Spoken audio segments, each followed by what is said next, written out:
नमस्कार दोस्तों। इन्फोटॉक्स के नए एपिसोड में आपका स्वागत है। तो चलिए शुरू करते हैं। पहली खबर की शुरुआत करते हैं दिल्ली से। जहां पर दोस्तों दिल्ली सरकार के द्वारा 280 और मोहल्ला बसेस को अप्रूवल दे दी गई है और फाइनली 8 महीनों के डिले के बाद ये बसेस आपको रोड्स पर देखने को मिलेंगी। दोस्तों इन मोहल्ला बसेस को चलाने की प्लानिंग दिल्ली की विशेष सरकार के द्वारा की गई थी, जहां पर ट्रायल बेसिस पर 2 बसेस को चलाया भी गया था। लेकिन उसके बाद ऑलमोस्ट 8 महीनों तक कोई नई मोहल्ला बस को इंट्रोड्यूस किया ही नहीं गया। लेकिन अब 280 के आसपास बसों को यहाँ पर अप्रूवल मिल गई है। सभी की सभी मिनी इलेक्ट्रिक बसेस होंगी जो दिल्ली के नैरो रोड्स और डेंसली पॉपुलेटेड एरियाज में एंटर कर पाएंगी। एक बार ये भी स्टार्ट हो जाती हैं तो इसके चलते लास्ट माइल कनेक्टिविटी इंप्रूव हो पाएगी। अगली अपडेट दोस्तों हमारे डिफेंस सेक्टर से है, जहां पर दोस्तों हमारी कैबिनेट कमेटी के द्वारा राफेल एमजेट्स की डील अप्रूव कर दी गई है हमारी नेवी के लिए। और अब हमारी इंडियन नेवी के लिए भी 26 फ्रेंच फाइटर जेट्स खरीदे जाएंगे।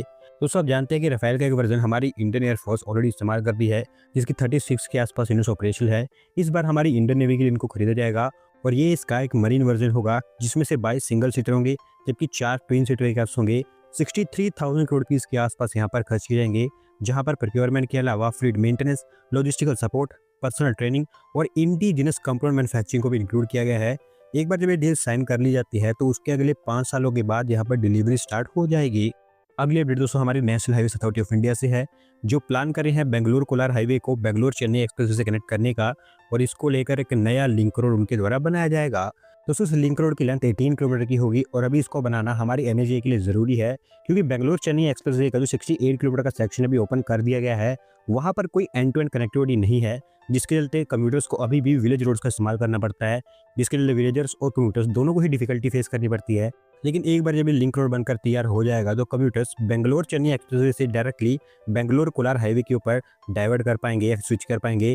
फिलहाल कोलार एडमिनिस्ट्रेशन को ये कहा गया है कि इसके लिए लैंड डिटेल्स प्रोवाइड करें, उसके बाद हमें फर्दर यहाँ पर काम होता हुआ दिखाई देगा। अगली दो update Indian electronic firm Dixon technology से है, जो भारत में अभी एक और मैन्युफैक्चरिंग फैसिलिटी को सेटअप करने जा रहे हैं और इसके लिए तमिलनाडु स्टेट को चुना गया है। दोस्तों बेसिकली फैसिलिटी चेन्नई के पास औरगदम लोकेलिटी में बनकर तैयार होगी। इंडो स्पेस इंडस्ट्रियल पार्क में laptops, all in one PCs और दूसरे कुछ इलेक्ट्रॉनिक प्रोडक्ट्स यहाँ पर मैन्युफैक्चर किए जाएंगे। स्मार्टफोन मैन्युफैक्चर करने की बात यहाँ पर नहीं की गई है, जो यूजुअली ये काम करते हैं। 1000 करोड़ रुपीस के आसपास यहाँ पर इनके द्वारा इन्वेस्टमेंट की जाएगी और एक बार जब इनकी फैसिलिटी बनकर तैयार हो जाती है तो 5000 के आसपास जॉब्स यहाँ पर जनरेट होंगी। अगली दोस्तों update British FMCG firm Unilever से है, जिनकी सब्सिडरी मैग्नम आइसक्रीम कंपनी ने भारत के लिए एक रीजनल हेडक्वार्टर और ग्लोबल कैपेबिलिटी सेंटर की अनाउंसमेंट कर दी है और इस दोनों के लिए वो 900 करोड़ रुपीस की इन्वेस्टमेंट करेंगे। दोस्तों बेसिकली इस इन्वेस्टमेंट को लेकर इन्होंने महाराष्ट्र गवर्नमेंट के साथ में एग्रीमेंट ऑलरेडी साइन कर लिया है। इनका जो हेडक्वार्टर होगा वो तो मुंबई में बनकर तैयार होगा, जो भारत के अलावा मिडिल ईस्ट, टर्की और साउथ एशिया का भी रीजनल हेडक्वार्टर के रूप में काम करेगा। और इसके अलावा जो ग्लोबल कैपेबिलिटी सेंटर इनके द्वारा बनाया जाएगा वो पुणे में बनकर तैयार होगा। कुल मिलाकर 900 करोड़ रुपीस की इस इन्वेस्टमेंट के थ्रू 500 के आसपास जॉब्स इनके द्वारा जनरेट की जाएंगी और मोस्ट प्रोबेबली अगले 3-4 सालों के अंदर अंदर ये दोनों तैयार हो जाएंगे। अगली दोस्तों अपडेट एयरक्राफ्ट प्रोडक्शन से है, जहां पर दोस्तों यूरोपियन एरोस्पेस जायंट एयरबस उनकी सप्लाई चेन में भी भारत का रोल और इंक्रीज करने जा रहा है और अभी इंडियन कंपनी महिंद्रा एरोस्ट्रक्चर्स को इनके द्वारा एक और कॉन्ट्रैक्ट सौंपा गया है। दोस्तों ओवर द ईयर्स एयरबस ने भारत से कई सारे कंपोनेंट्स की सोर्सिंग की है और जब से हमारी इंडियन एयरलाइंस ने एयरबस को एयरक्राफ्ट के ऑर्डर दिए हैं बड़े स्केल पर, तब से नंबर लगातार बढ़ते जा रहे हैं। फिलहाल एयरबस के H130 सिंगल इंजन हेलीकॉप्टर के लिए फ्यूसलेज की मैन्युफैक्चरिंग अभी महिंद्रा एरोस्ट्रक्चर्स के द्वारा की जाएगी। कॉन्ट्रैक्ट की वैल्यू तो नहीं बताई गई है, लेकिन कहा गया है कि महिंद्रा की कोलार फैसिलिटी में इसको मैन्युफैक्चर किया जाएगा, जहां पर एनुअली 60 से 70 यूनिट से प्रोड्यूस कर पाएंगे। इन सभी यूनिट्स को बनाकर महिंद्रा के द्वारा एयरबस की यूरोपियन फैसिलिटीज में सप्लाई किया जाएगा और मोस्ट प्रोबेबली मार्च 2027 तक यहाँ से डिलीवरी भी स्टार्ट हो जाएगी। अगली दोस्तों अपडेट कोलकाता से है, जहां पर दोस्तों भारत का largest single side electric vehicle charging hub अभी कोलकाता में बनकर तैयार होगा और इसको ईजी ऊर्जा नाम की कंपनी के द्वारा तैयार किया जा रहा है। दोस्तों बेसिकली फैसिलिटी साउथ कोलकाता के ठाकुरपुकुर एरिया में बनकर तैयार होगी, जहां पर 300 के आसपास चार्जर्स को स्टेब्लिश किया जाएगा।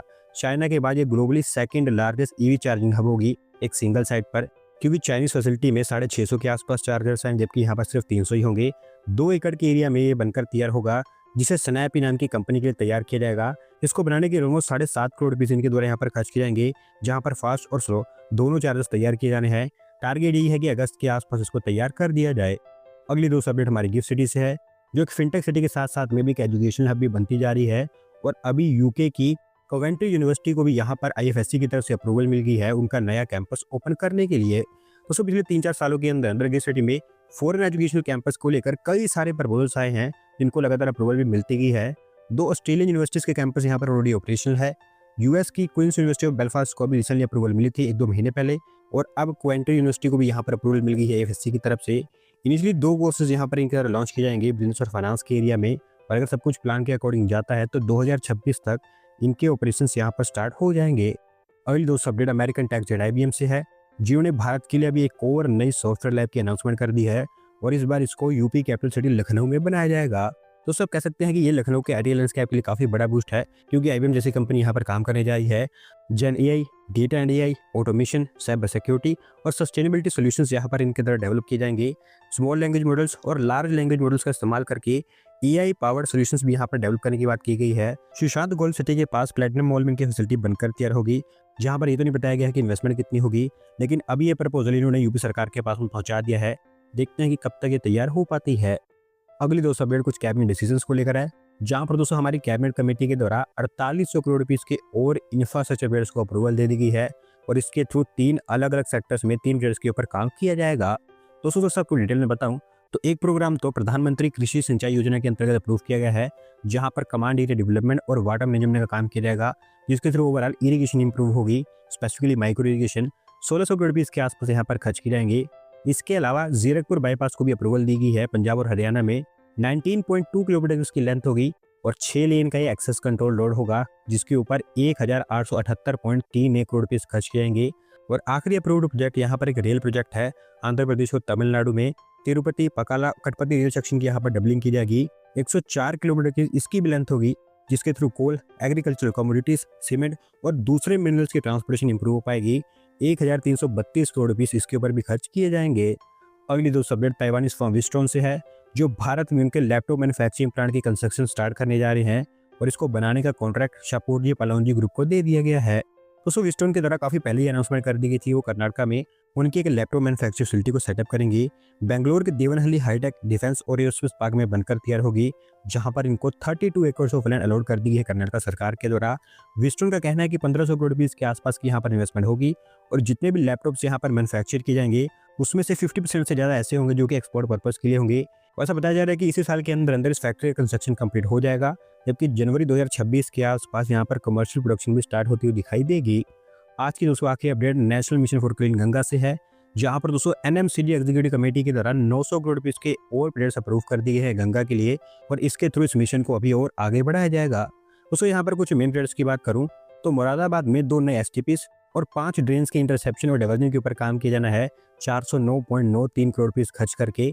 बिहार के आरा में 328.29 करोड़ रुपीस का एक एसटीपी, कानपुर में 14 ड्रेन्स के इंटरसेप्शन और डाइवर्जन के लिए 138.11 करोड़ रुपीस। इसके अलावा दिल्ली में 2-3 प्रोजेक्ट्स, जबकि वेस्ट बंगाल में भी एक प्रोजेक्ट के ऊपर यहाँ पर काम किया जाएगा। दोस्तों आज की वीडियो में बस इतना ही। अगर आप अपनी तरफ से अपडेट सबमिट करना चाहते हैं तो डिस्क्रिप्शन में दिए गए लिंक पर क्लिक करके सबमिट कर सकते हैं। और अगर आज की वीडियो पसंद आई हो तो वीडियो को लाइक करें, चैनल को सब्सक्राइब करें। धन्यवाद वीडियो को देखने के लिए।